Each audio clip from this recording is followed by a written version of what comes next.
저는 오늘 여러분들과 함께 영생의 가치, 영어로 하면 The Value of Eternal Life 라고 하는 말씀의 제목으로 함께 은혜의 말씀을 나누고자 합니다.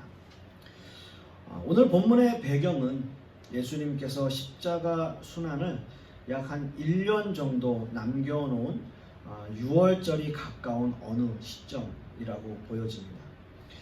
예수님의 능력을 보고 수없이 많은 사람들이 예수님을 따라다녔고요. 그들의 대부분은 예수님을 자신들의 민족 해방자로 또는 정치적인 메시아로 생각하고 있었지만 오늘 선포되는 예수님의 말씀, 이 말씀으로 인해서 예수님을 따라다니던 사람들 뿐만 아니라 예수님의 제자들, 그러니까 예수님을 따르던, 예수님을 추종하던 제자들마저도 예수님을 떠나게 되는 일이 발생하게 됩니다. 이 사건의 발단은 요한복음 6장에서 예수님이 자신을 생명의 떡이라고 선포하시면서 시작이 되는데요.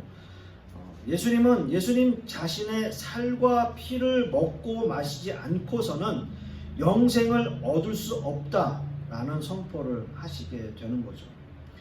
이 말씀을 들은 사람들은 수군거리기 시작했고 결국 예수님을 떠나고 마는 상황이 벌어지게 됩니다. 여러분 한번 생각해 보세요. 과연 저와 여러분들이라면 예수님의 이 말씀을 듣고 이해할 수 있었을까 생각해 보게 됩니다. 그 당시 수군거리고 있던 예수님을 떠난 사람들, 그 사람들이 결코 이상한 사람들이 아니라는 거예요. 그래도 예수님을 따르고 추종하던 그런 사람들이죠. 예수님의 능력을 보고 이분이야말로 정말 메시아구나 라는 확신을 가지고 예수님을 따라다니던 사람들, 결코 우리와 별반 다를 것이 없는 그런 평범한 사람들. 그런데 갑자기 자신의 살과 피를 먹고 마셔야 한다라고 하면 정말 그 말씀이 이상하게 들리지 않겠느냐라는 거죠. 그래서 사실은 초대교회 그 당시에도 이 기독교라고 하는 종교가 사람의 살과 피를 먹는, 인육을 먹는 그런 종교다라고 하는 소문도 퍼졌던 시대예요. 실제적으로. 제가 미국에서 대학원에서 공부를 할 때 한 교수님이 이런 말씀을 하시더라고요. 아마도 저와 여러분이 그 시대의 사람으로 태어났다 하더라도 우리는 예수님을 반대하고 십자가에 못 박는 자리에 서 있었을 것이다 라는 이야기를 하셨고, 또 그리고 예수님이 지금 이 시대에 등장한다 하더라도 우리는 예수님을 믿지 못하고 있었을 것이다, 그런 말씀을 하셨어요.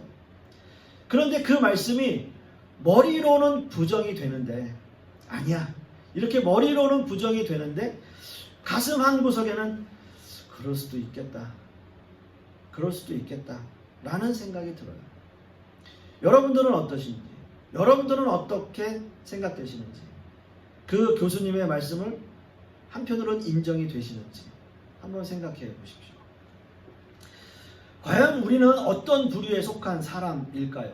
당시 유대인들도 이해는 가죠. 수없이 많은 표적을 일으키는 예수님을 보면서 이 분이야말로 정말 우리 민족을 로마의 압제에서 구원해낼 메시아가 아닐까라고 생각을 하면서 예수님을 쫓아다녔어요. 오병이어 사건뿐만 아니라 수많은 병자를 고쳐주셨고 또 죽은 자를 살리시는 그러한 예수님의 능력을 보고 이분이 정말 메시아구나 라고 생각하기에 전혀 부족함이 없는 증거들이었습니다. 그런 생각을 가지고 있는 유대인들을 향해서 나의 살과 피를 먹고 마셔야 한다, 그래야 너희들은 영생을 얻을 수 있다 라고 하는 이 말이 과연 어떻게 그렇게 쉽게 이해할 수 있는 말씀이었겠느냐라는 거죠. 결국 예수님 자신을 생명의 떡으로 선포하신 예수님의 이 자기 선언은 모인 무리들이 전혀 이해하지 못하는 어려운 말씀이 되어버렸어요. 오늘 이거 본문의 말씀을 보시면 요한복음 6장 60절 말씀에 이렇게 제자들이 이야기해요. 제자 중 여럿이 듣고 말하되 이 말씀은 어렵도다. 누가 들을 수 있느냐 한데 라고 말을 해요. 여기서 제자 중 여럿이라고 하는 사람들은 12 제자들 외에 예수님을 추종하고 따라다녔던 여러 제자들을 이야기하는 겁니다. 이 말씀에서 어렵도다 라고 하는 이 단어는 두 가지 정도로 해석될 수 있습니다. 첫째는 내용 자체가 환상적이어서 받아들이기 힘들다라는 의미가 있고요. 그렇게 해석될 수 있고요. 둘째는 어려워서 마음에 걸린다라는 의미를 가지고 있습니다. 신앙과 삶의 중심이 율법에 있었던 그 당시 유대인들에게 예수님의 이 말씀은 그 내용 자체가 너무 환상적이고 그리고 난해하고 마음에 걸림이 되는 정말 이해하기 힘든 말씀이 되었다라는 의미입니다. 예수님께서 베풀어 주신 오병이어를 먹고 배불렀던 사람들, 그것이 못내 아쉬워서 다음 날도 예수님을 다시 찾은 수많은 무리들, 그 무리들 하나 둘씩 예수님을 떠나가 버리는 거죠. 왜냐하면 그들은 단지 전날 먹은 것이 생각났던 거예요. 전날 먹은 떡이 생각나서 오늘도 어떻게 하면 배부를 수 있을까? 그래서 예수님을 따른 거죠. 예수님께서 이렇게 말씀하세요. 나를 찾는 것은 표적을 본 까닭이 아니요 떡을 먹고 배부른 까닭이로다. 떡을 먹고 배부른 까닭이로다. 이렇게 말씀하십니다. 지금 이스라엘 민족이 예수님을 따르고 다시 찾은 것은 단지 배가 고파서 자신들의 배를 불리기 위해서 먹을 것을 구하기 위해서 따라다녔다. 더 크게는 이스라엘 민족이 해방되어 잘 먹고 잘 살기 위한, 그것을 위한 예수님을 결국 정치적인 메시아로 찾기 위해서 예수님을 따라다니고 예수님을 찾아다녔다라고 크게 해석될 수 있어요. 자, 그렇지만 예수님은 유대 민족을 해방시키려고, 그들만을 해방시키려고 이 땅에 오신 건 아니죠. 육신의 굶주림만을 해결하기 위해서 그 백성들에게 지속적으로 떡을 주시기 위해서 오신 것도 아닙니다. 예수님은 자신의 목숨을 내어주시고 모든 인류를 구원하시기 위해서, 십자가에 죽으시기 위해서 이 땅에 오신 거예요. 예수님의 살과 피는 예수님의 십자가의 죽으심을 예고하는 말씀이었던 거죠. 그러나 이 말씀의 결론은 참으로 안타깝게도 많은 사람들이 예수님을 떠나는 사건으로 이 사건이 끝나고 말아요. 유명한 주석학자였던 템플 교수님은 이런 말씀을 했습니다. 육신을 위한 음식을 제공할 현세적인 왕을 원했던 자들은 왕자가 영혼을 위해 참으로 유익한 잔치를 베푸실 것을 약속하셨을 때 그 왕자에게서 등을 돌렸다. 이렇게 이 사건을 해석하신 거예요. 영혼을 위한 유익에는 그들이 관심이 없었다는 거예요. 참 멋있죠, 이 말씀. 사랑하는 성도 여러분, 육신의 음식을 제공할 현세적인 왕을 원했던 그 시대의 수없이 많은 무리들이 지금 이 시대의 기독교인과 과연 뭐가 다를까요? 저는 이 질문을 드리고 싶어요. 육신의 음식을 제공할 현세적인 왕을 원했던 그 시대의 수많은 무리들과 지금 이 시대의 기독교인과 뭐가 다르냐는 거죠. 우리의 신앙이 어디에 가치를 두고 사는지 우리는 다시 한번 생각해 볼 시간입니다. 우리는 오히려 영혼의 유익을 위한 잔치를 베푸시는 예수님을 향해서 예수님, 그런 거 말고요. 지금 우리가 먹을 떡을 좀 주십시오. 이 세상에 살면서 더 복을 주십시오. 더 큰 복을 주십시오. 오병이어의 기적을 한번 체험하게 해주십시오. 라고 우리는 외치고 있진 않느냐라는 거예요. 예수님이 말씀하시잖아요. 떡을 먹고 배부른 까닭이다. 그것이 나를 찾는 이유이다. 라는 거잖아요. 지금 이 시대의 교인들에게도 하나님 말씀하시는 것 같아요. 너희가 떡을 먹고 배부르기 위해서 나를 찾고 있구나. 사랑하는 성도 여러분, 교회는요, 떡을 먹고 배부르기 위한 곳이 아니라 내 이익을 위해서, 내 현세의 유익만을 위해서 오는 것이 교회가 아니라, 교회는 우리의 영혼을 위한 자리여야 돼요. 교회는 영생의 가치를 깨닫기 위해 오는 자리여야 돼요. 영혼을 배불리기 위해서 오신 예수 그리스도의 그 말씀을 붙잡는 자리여야 돼요.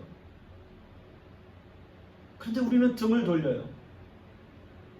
영혼을 위해 마련한 자리를 위해서는 등을 돌리는 지금의 이 시대의 교회들, 기독교 성도들, 목회자들. 그 하나님의 질책을 우리는 어떻게 감당할 수 있을까요? 오늘 이거 본문의 말씀 요한복음 6장 66절 말씀을 보시면, 이러므로 제자 중에 많이 물러가고 다시 그와 함께 다니지 아니하더라. 제자 중 많이 물러가고 다시 그와 함께 다니지 않았다. 완전히 떠났다. 참 안타깝지 않습니까? 예수님을 떠난 사람들이 물론 일반 사람들도 있었겠지만 그 중에는 예수님을 따르던 다른 제자들, 적어도 제자라고 하면 그래도 예수님을 믿고 따르는 사람들을 말하는 거 아니에요. 그러나 그럼에도 불구하고 자신들과 다른 생각을 선포하는 예수님을 보고 결국 예수님을 떠나고 말아요. 그들은 예수님을 따라다니는 목적이 달랐던 것 같아요. 그 제자들의 삶은 삶의 가치를 다른 곳에 두고 있었던 거죠. 예수님을 따라다니다 보면 예수님이 정말 이런 능력을 갖고 계시고 결국 그러다 보면 예수님께서 이 나라를 통치하고 다스릴 때가 올 것이고 그러다 보면 나도 한 자리 차지할 수 있겠구나. 이런 이야기가 실제로 성경에 나오잖아요. 그런 생각들이었겠죠. 또 한편으로는 율법을 따르고 율법을 지키는 그 당시의 제자들이 예수님의 말씀은 야, 이거는 율법에 어긋나는데, 이해 못하겠는데 라고 떠난 사람도 있었을 거예요. 그리고 오늘 본문의 말씀의 표현대로 그들은 다시는 예수님을 따라다니지 않습니다. 왜냐하면 이제 더 이상 예수님은 자신들이 원하는 모습의 메시아가 아니기 때문인 거죠. 자신들과 생각이 다르고 꿈과 이상이 달라요. 이것이 더 이상 한때나마 예수님을 따르던 제자들이 예수님을 떠난 이유입니다. 그런데 참 재미있는 것은요, 지금 이 시대에도 이런 모습의 신자들이 참 많다는 사실이에요. 교회를 자신의 이익을 위해 선택하는 사람들이 있어요. 자신에게 유익이 되면 좋지만 유익이 되지 않으면 그냥 무시해버립니다. 자신에게 유익이 되면 그 교회를 선택하고 다닐 수 있지만 그렇지 않으면 과감하게 버리는 거죠. 영생의 말씀을 듣고 그 말씀을 따르는 것이 아니라 현세 얻을 축복만을 구하는 그러한 말씀을 원하는 사람들, 또 그런 수요와 충족을 채워주는 사람들, 이 세상에서의 축복만을 구하는 기복적인 신앙을 강조하고 그것에만 목적과 가치를 두고 있는 사람들을 말하고 있는 거죠. 이것이 마치 그 당시 예수님을 정치적인 메시아로 원했던 사람들과 지금 이 시대에 그 기복만을 원하는 사람들, 그러한 성도들과 동일한 모습이다라고 하는 거예요. 예수님을 떠나는 사람들은 나름대로의 이유가 있었습니다. 그 사람들 마음 안에는 자신들만의 의가 있었고요. 적어도 나는 이런 율법을 지키는 자로서 더 이상 예수님의 말씀을 따를 수 없다라고 생각하는 사람들이에요. 내 의, 내가 가지고 있는 생각, 나만 옳다라는 거죠. 또 어떤 사람은 군중심리로 자신의 의지와는 관계없이 많은 사람들이 예수님을 떠나니까 자기도 이거 아닌가? 하고 떠나는 거예요. 그렇게 모든 사람들이 예수님을 떠납니다. 그러나 그러한 상황에서도 예수님을 온전히 따르는 예수님의 12제자는 있었어요. 오늘 우리가 함께 읽은 본문 말씀 요한복음 6장 67절 68절 말씀을 함께 다시 한번 보겠습니다. 한번 읽겠습니다. 시작. 예수께서 12제자에게 이르시되 너희도 가려느냐? 시몬 베드로가 대답하되 주여 영생의 말씀이 주께 있사오니 우리가 누게로 가오리까? 너희도 가려느냐? 너희도 가려느냐? 아마도 여러분은 베드로의 신앙 고백하면 마태복음 16장 16절 주는 그리스도시요 살아계신 하나님의 아들이십니다. 이 신앙 고백 너무나 유명하죠. 그리고 우리가 너무나 잘 아는 말씀이에요. 베드로의 신앙 고백 하면 마태복음 16장 16절 주는 그리스도시요 살아계신 하나님의 아들이십니다. 자, 그런데요, 오늘 이 본문의 말씀 역시 베드로의 유명한 신앙 고백이에요. 영생의 말씀이 주께 있사오니 우리가 뉘게로 가오리까? 영생의 말씀이 주께 있사오니 우리가 뉘게로 가오리까? 이 고백 역시 베드로의 유명한 신앙 고백 중에 하나입니다. 모두가 다 예수님을 떠나려 하는데 예수님은 12제자를 바라보시면서 그렇게 말하는 거예요. 너희도 가려느냐? 너희도 가려느냐? 12제자에게 물으세요. 제자들을 바라보시면서 이러한 질문을 해야 되는 예수님의 그 마음, 그 어떤 마음이셨을까요? 상상이 되세요? 만약 그 자리에 저와 여러분이 있었고 예수님이 이렇게 물으신다면 과연 우리는 어떻게 대답할 수 있을까요? 아마도 이렇게 12제자에게 물으시는 것은 그 제자들에게 이런 답을 원하시는 거죠. 아니요 주님, 우리는 안 갑니다. 우리는 여기 있을 겁니다. 예수님을 따를 겁니다. 가지 않겠습니다. 그 답 원하시는 거 아니겠어요? 즉 제자들을 향해서 그들이 떠나지 않기를 그런 마음을 가지면서 질문을 하고 계시는 거겠죠. 그리고 베드로는 그렇게 고백하는 거죠. 주여 영생의 말씀이 주께 있사오니 우리가 뉘게로 가오리까? 이렇게 고백하는 거예요. 과연 베드로는 어떻게 이런 고백을 할 수 있었을까요? 베드로가 한 이 고백이 정말 예수님의 말씀을 듣고 깨닫고 한 고백이었을까요? 사실은 이 말씀 이후에 예수님을 부인하는 사건이 있어요. 예수님을 배신하는 모습을 베드로가 보였잖아요. 그런데 과연 이 고백이 정말 베드로의 진실한 고백이었을까? 그가 정말 알고 깨닫고 한 말씀이었을까? 고백이었을까? 생각해 보는 거죠. 그런데 중요한 것은요, 오늘 이 본문의 말씀 전후 문맥을 좀 살펴보면 그 당시 베드로의 이 고백이 진실한 고백이었음을 우리는 확인하게 돼요. 베드로는 예수님만이 영원한 생명을 주시는 분이심을 이미 깨닫고 있었어요. 그 증거는 오늘 읽은 본문 말씀 6장 69절에 보시면 우리가 주는 하나님의 어떤 분이요?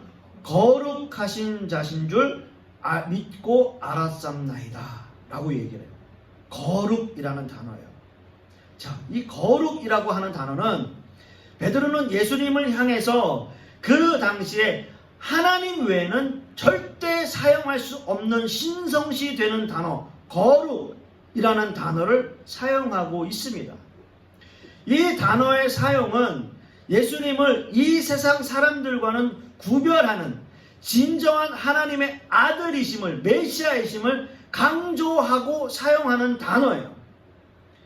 이 세상에 흠도 없고 점도 없으신 거룩하신 하나님의 아들이신 예수 그리스도만이 진정한 하나님의 아들이시며 우리를 구원할 메시아이심을 확실히 고백하고 있는 거죠. 그래서 이 단어를 사용하는 거예요. 거룩이라는 단어. 거룩하신 자이십니다. 주님은 거룩하신 자이십니다. 라고 고백하는 이 단어가 예수 그리스도를 메시아로 인정하고 있다라고 하는 거죠. 그리고 알고 있다라고 하는 거예요. 또한 베드로는 이 모든 말씀을 믿고 알았다라고 고백해요. 믿고 알았다. 여기서 믿고 알았다라는 이 말씀의 의미는 이미 믿음의 영역에 이르러 지속적인 믿음을 가졌다라고 하는 거죠. 가졌다. 나는 믿음을 이 믿음의 영역에서 지속적인 믿음을 가졌다라는 의미예요. 베드로는 알았다는 거죠. 지금 많은 무리들이 그리고 다른 제자들이 왜 떠나는지 그는 알았어요. 그러나 베드로는 믿고 있었어요. 예수 그리스도만이 살아계신 하나님의 아들이고 그분이 하나님이시며 우리를 구원하실 메시아이심을 믿고 알았다라고 하는 거예요. 베드로는 예수님을 통해서 영생의 가치를 깨닫고 영생의 의미를 알았습니다. 영생의 의미를 안 이상 더 이상 그 세상은 두렵지 않은 세상이에요. 지난주에 저는 여러분들과 함께 오늘 우리가 설교한 이 말씀의 제목과 같은 설교의 제목으로 말씀을 나누었어요. 부자 청년에 대한 이야기를 함께 나누었던 거예요.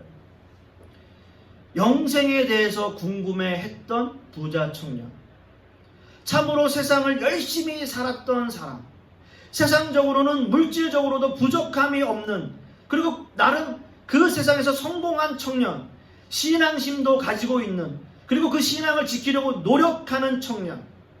하지만 그 청년이 왜 근심 어린 얼굴로 예수님을 떠났나요? 영생의 의미를, 그 인생의 가치를 깨닫지 못했기 때문이죠. 영생의 삶을 추구하고 영생의 가치를 깨닫고 삶의 우선순위와 삶의 방식이 하나님을 바라보고 의지해야 함에도 불구하고 결국 재물에 그의 삶의 우선순위가 있었다라고 하는 거잖아요. 결국 그 청년은 근심 어린 얼굴로 예수님을 떠날 수밖에 없었어요.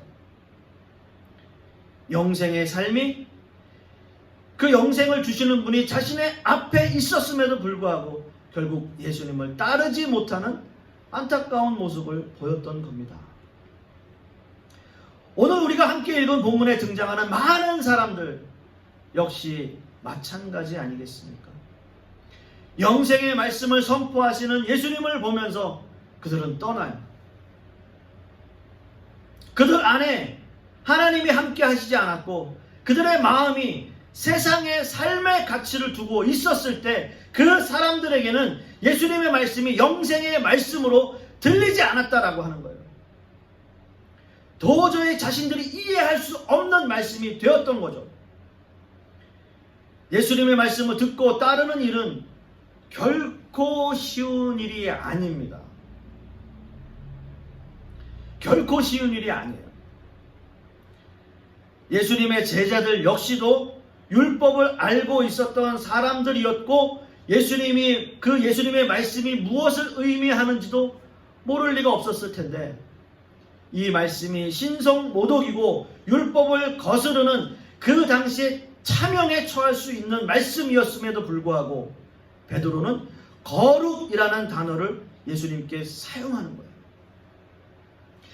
베드로는 그런 믿음이 있었고 그러한 신앙 고백을 할 수 있는 믿음을 알고 믿고 있었던 거죠. 예수님을 따른다고 하는 것이 이 세상에서 잘 살려고 하는 것이 아니라 영원한 생명, 즉 영생의 가치를 두고 사는 것이라고 믿고 있었던 겁니다. 영생의 가치를 둔다고 하는 것은 이 세상에서 하나님이 자신에게 맡겨주신 삶을 더욱더 열심히 살아내는 것을 의미하기도 합니다. 지난주에 제가 말씀을 드렸듯이 이 세상의 끝과 천국은 맞닿아 있다 라고 했던 것처럼 말이죠. 간절히 소망하기는 베드로의 이 신앙 고백이 저와 여러분의 고백이 되기를 소원합니다. 적어도 이 고백은 예수님이 말씀하시는 영생의 의미를 깨닫고 그 영생이 자신의 삶에 얼마나 큰 가치가 있는 삶이라는 것을 깨닫는 고백이어야 할 것입니다. 베드로는 실제로요, 초대교회 당시 예루살렘 교회 지도자로, 그리고 마지막은 그의 목숨을 하나님께 드리는 순교자로서의 삶을 살았습니다. 적어도 영생의 의미를 깨닫고 영생의 가치를 알았던 베드로 사도의 삶의 모습인 거죠. 사랑하는 성도 여러분, 말씀을 맺습니다. 이 시간 예수님의 질문을 우리는 다시 한번 생각해 볼 필요가 있습니다. 너희도 가려느냐? 너희도 가려느냐? 과연 여러분은 예수님의 이 질문에 어떤 고백을 하실 수 있을까요? 주여, 영생의 가치를 깨닫고 살겠습니다. 영생의 말씀을 더욱더 붙잡고 살겠습니다. 세상을 바라보지 않고 오직 하나님께 집중하며 하나님께서 먼저인 삶을 살겠습니다. 나의 삶의 우선순위를 믿음과 신앙에 두겠습니다. 라고 고백하는 우리의 삶의 모습, 신앙의 모습이 되어야 하지 않겠습니까? 이번 한 주간도 그러한 삶의 모습으로 살기를 소원하는 저와 여러분 되시기를 간절히 소망하겠습니다. 기도하겠습니다.